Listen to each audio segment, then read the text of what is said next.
Hello friends, welcome back to Motozilla. അങ്ങനെ നമ്മുടെ royal എൻഫീൽഡിൻ്റെ ക്ലാസിക്സ് 350യുടെ അപ്ഡേറ്റഡ് വേർഷൻ ലോഞ്ച് ചെയ്തിരിക്കുകയാണ്.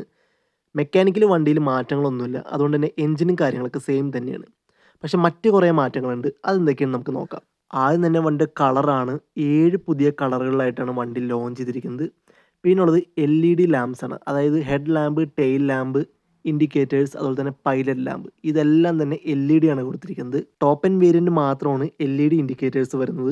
വേറൊരു അപ്ഡേറ്റ് എന്ന് പറയുന്നത് വണ്ടിയുടെ ക്ലച്ച് ലിവറും ബ്രേക്ക് ലിവറും അഡ്ജസ്റ്റബിൾ ആണ്. അതുപോലെ തന്നെ ഒരു C ടൈപ്പ് USB ചാർജറും കൊടുത്തിട്ടുണ്ട്. അതുപോലെ തന്നെ വേറൊരു മേജർ അപ്ഡേറ്റ് എന്ന് പറയുന്നത് ഡുവൽ ചാനൽ ABS ആണ്. അതിപ്പോൾ സ്റ്റാൻഡേർഡ് ആക്കിയിരിക്കുകയാണ്. അതുകൊണ്ട് തന്നെ വണ്ടിയുടെ എല്ലാ വേരിയന്റിലും ഇത് അവൈലബിൾ ആണ്.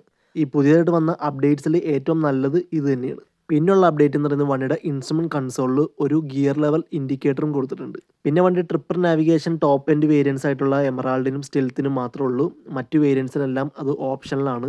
ഇനി വണ്ടിയുടെ പ്രൈസ് റേഞ്ചിൻ്റെ കാര്യമാണെങ്കിൽ അത്യാവശ്യം നല്ല മാറ്റം വന്നിട്ടുണ്ട്. പക്ഷെ അത് അവർ അനൗൺസ് ചെയ്തിട്ടില്ല. സെപ്റ്റംബർ 1 പുതിയ പ്രൈസ് അനൗൺസ് ചെയ്യുന്നത്.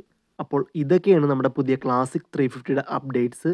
മറ്റൊരു വീഡിയോ ആയിട്ട് കാണുന്നവരെ എല്ലാവർക്കും ഗുഡ് ബൈ.